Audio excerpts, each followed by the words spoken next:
Jar Oil. The company have filling stations across the country, and our rates are relatively cheaper than anyone else across the country. Jar Oil is the biggest producer and distributor of cement in the country with the most competitive prices in the market.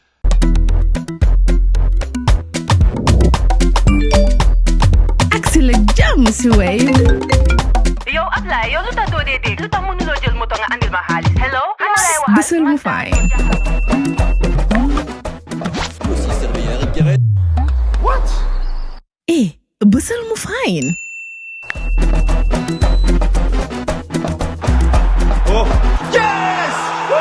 Wave acts in Gambia. Deposit and withdraw money, pay bills and buy mobile credit without fees. Transfer money wherever in the country for only 1% fee.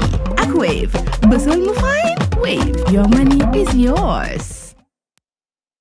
On Tuesday, the 2nd of September 2025, you're with Coffee Time on West Coast Radio with me, Peter Gomez.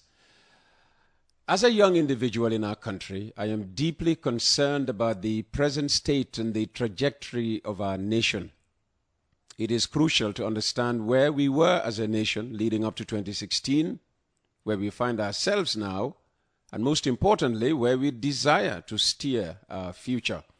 The core issue hampering our progress is the endemic corruption and frequent misprioritization which continue to plague vital sectors across the country.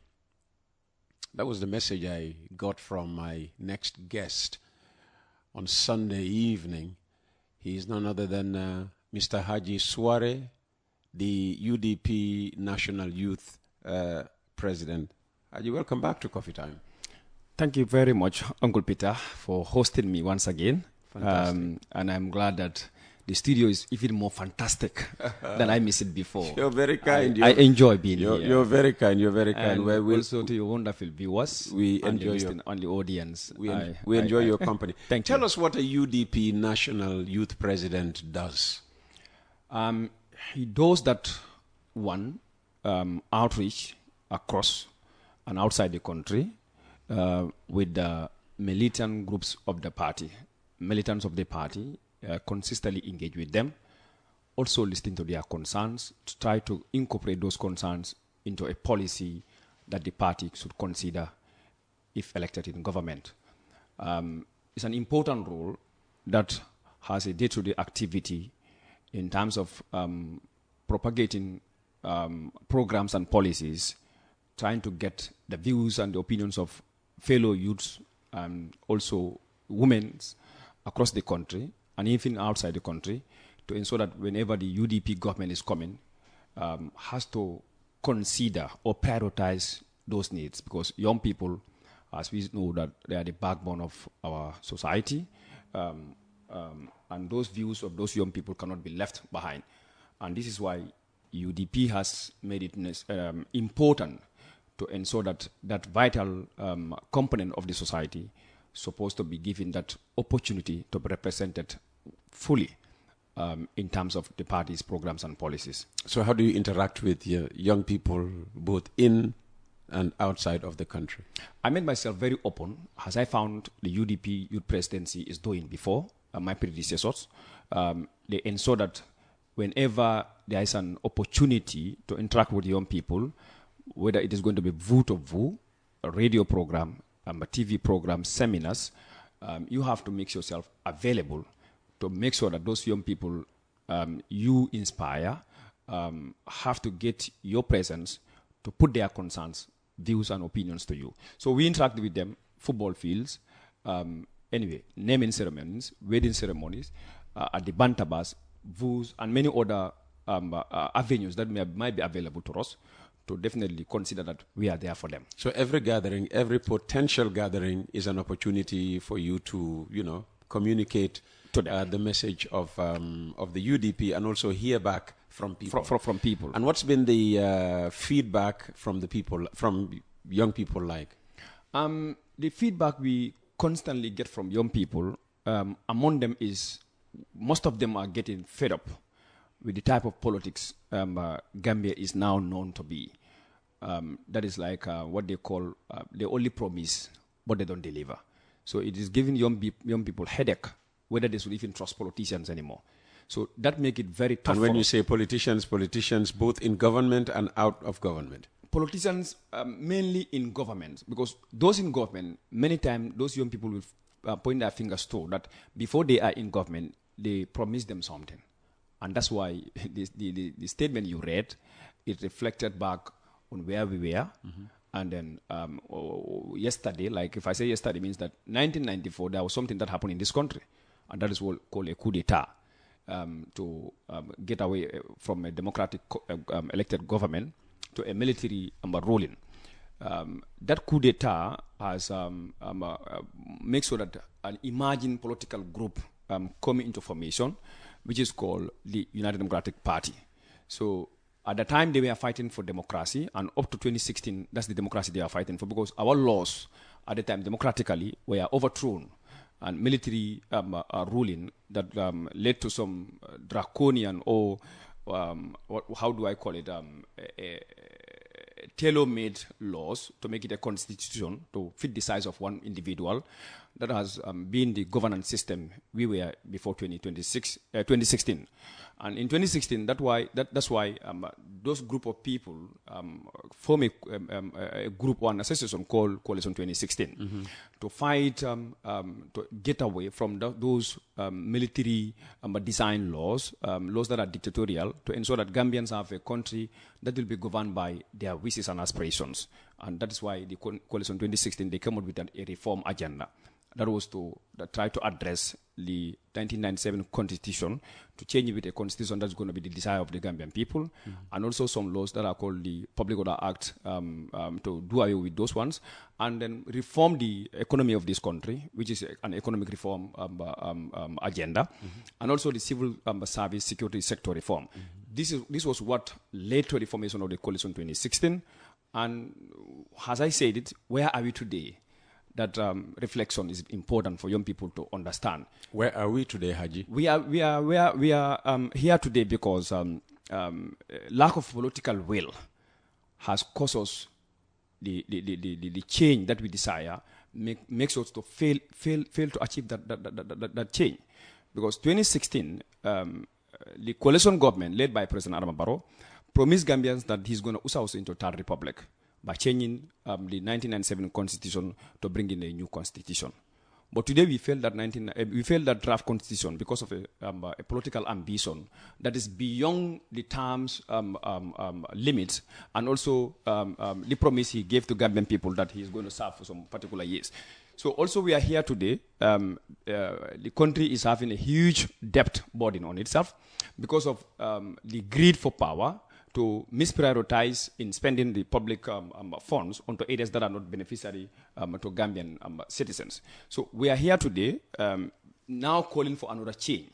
And that's why I said, where do we want to be? Where do we want our country to go tomorrow when we are making another change? So on the issue of the Third Republic being delayed in being ushered in, a lot of people would blame your party because, you had the arguments on radio here from people on the other side that when the 2020 Constitution was being voted on in Parliament, the UDP was basically, the party in government. And then the 2024, UDP National Assembly members are proud to have contributed to its demise. 2024 Constitution came in for a purpose, but the Constitution that Gambian people are constantly fighting for, it is the Constitution that UDP stand for, and we voted for that one. That one is for the real change that people desire to have in their governance system. The governance system that is considered the views and aspirations of every Gambian citizen, that was the 2020 draft constitution. So UDP did not reject the 2024 draft constitution. We recall for the retabling of the 2020 draft constitution, because that is where Gambians invested almost $116 million to ensure that the views and aspirations of every Gambian should be captured and has been captured. If I say has been captured, means that the CRC made a consultation across the length and breadth of the country, including the diaspora, to ensure that when they are bringing in a law or drafting a law, they must capture those views. So that constitution or draft constitution was thrown away by a group of 23 people who pretend or said they are loyal to Barrow, and that draft constitution has come to discriminate President Barrow. So they rejected the 2020 draft constitution without considering Gambian people's view. 2020 draft constitution came without any consultation, designed and then crafted by cabinet. You mean the 2024 draft? 2024 draft, I mean. Okay. Crafted by cabinet, a few members of the cabinet. I don't even think the entire cabinet have participated in that. So they wanted to retable it to ensure that Barrow get what he wanted, different from what Gambian people want. Because in 2020 draft constitution, Gambian people wanted that there must be an accountability, there must be an integrity in leadership, and there must be a leadership that is responsive to the needs and aspirations of Gambian citizens. So in that one, they have considered when you are coming to be appointed as a minister, you have to show what you have. And after being appointed, if you are exiting also, you must show to Gambian citizens that this is what I have. Before I come, this is what I have. So after leaving, this is what I have. So in the 2024 draft constitution, they get it down, they water it down. In the 2020 draft constitution, Uncle Peter, you know that what we are going through today, there is a portion that's very important. That is to ensure that free education has not only been the desire of the government, but it's a constitution that the government will be respecting. But they get it out there. They do not respect it. Parliamentary is a very fundamental pillar in democracy. In the 2020 draft constitution, it is very clear that the president cannot nominate parliamentarians, a member of parliament, because that is something, if I am elected like in Basse constituent by the people of Basse are 3 or 4, 5,000 people, their power is equal to one individual. That is, one individual can appoint a member in this parliament. The desire that the people of Basse want, this individual can overthrow it. So in the 2020 draft constitution, it considered that parliament is a fundamental pillar in democracy. Therefore, must be elected by the people to hold like an accountable mechanism to the executive, as far as checks and balances are concerned. But in the 2024 draft constitution, Barrow did not only will not only nominate National Assembly members, but can even fire that particular individual he appointed. So we think that is very. If that draft was passed, it could be Usainu Dabo one day. And that is the power we don't want Usainu Dabo to have. And that's why the UDP maintained the 2020 draft constitution, because we think that the president should be accountable to the people. And people representative to that accountability mainly is the parliament. So if the president has the powers to appoint an individual in that house, means that the president can remote control that person. And if that happens, means that what we have, as far as checks and balances are concerned, cannot be achieved, because somebody should be answerable to us. Instead, is answerable to somebody we also elected. And to elect this one also to check that person now has the powers to nominate that individual. How would you have that check and balance being the way that we want? So the powers that we don't want Usain Dabo to have is because of those reasons we rejected the 2024 draft constitution. It's not for the interest of the UDP, but in the interest of the Gambian people in general. Another thing you address in your message is what you describe as the core issue hampering our progress. And you named that issue as endemic corruption. Recently, we saw that the government has come out to catalogue cases against civil servants across ministries suspected of involvement in corruption. Surely the government is beginning to listen to the young people of this country. Yes, one would say that they begin to listen, because they know that young people now will not sit at our comfort zones to allow corruption to ruin our lives. I can tell you a case. From May 2025, this last May, to June 2025, in the space of 1 month, almost more than 2,000 young people, Uncle Peter, left this country in search of a greener pasture. 2,000? 2,000 people, more than. This was revealed by International Organization for Migration, IOM. If those 2,000 young people can risk their life in the deserts or in the waters, do you think our country, we are in peace? We are not in peace. Peace is not only in the absence of war. It doesn't mean that we have to take guns and then start killing each other. No, that's not peace. Young people must start trusting that their country can give them the environment, create the environment that they can go in a day. In the morning, if I wake up, I will not think about it's my mom who's going to give me a half bread and butter. But I should be able to bring back to my family something that they expect from me. If you wake up in the morning as a young person, you don't have that environment, you don't have that opportunity, the stress comes in. And what comes into your mind, that's the last resort, is to take the back route. It is not a desire of the young people or a wish for them to go and kill themselves in the water.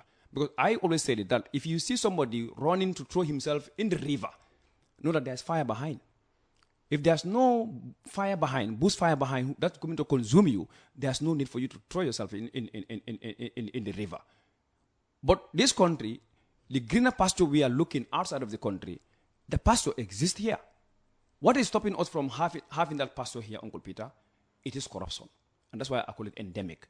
Because it's rooted. It is not only rooted, but the president himself confirmed that corruption is rooted here. He confirmed it? Of course he confirmed it. Because when he can say that corruption is like as well as human beings, what does that mean? He confirmed that his government is corrupt. And there's corruption here, but he has no solution to it. And in fact, he confirmed that himself is corrupt. Because he confirmed that he of himself course, is that's corrupt? a confirmation that himself is corrupt. Just because he says corruption is as old as mankind, we were not on this land. We are not existing in this. There was a purpose why we were here. If corruption is as old as human being, but because of that corruption, there were a punishment, even from God. Adam and Eve, anyway, they were stopped not to eat a particular tree. But because of that kind of inducements or seductions, they were tempted to eat it. When it happened, what happened next? God sent them from Jannah to this dunya. And that's a source of punishment. It's a source of punishment. So corrupt people should be punished. If corruption should be punished, a leader should not confirm the corruption is existing, and somebody must go and hold somebody's hand to bring that person before he take an action. Yeah, but I just said that I'm sure you were at the press conference. I was not there. I was following. Okay, you were following, where the finance minister, detailed cases that are, now being prosecuted. Yeah, but I and you are here. Mm-hmm. We know cases like the then late, may his soul rest in perfect peace, agriculture minister, Uncle O.J. Jallow, at his time, there was a corruption scandal in his ministry regarding about the fertilizer issue sold to Senegal, sold in Senegal. Mm-hmm. That case was at the ministry. Up to date, there was no trial. Corruption can go to courts. Yes, it's true.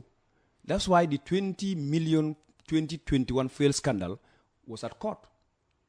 People were, anyway, arrested, taken to the courts. 7 charges levied against them. But no single charge was being able to prosecute those individuals. And yet still, that's 20 million US dollars is nowhere to be found.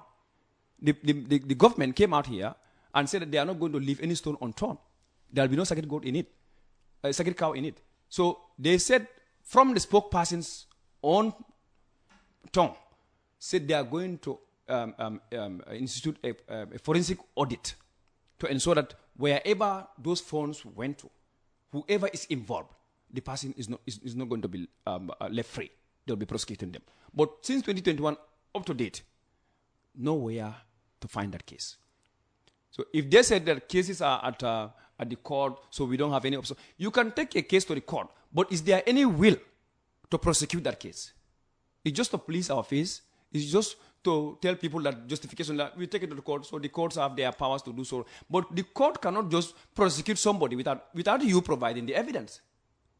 You must provide evidence, and those evidence, you know that you yourself could be conflicted. Will you provide them? You will not provide them. And that's why that 20 million fuel standard, 2021, that huge fuel shortage still went unaccounted for.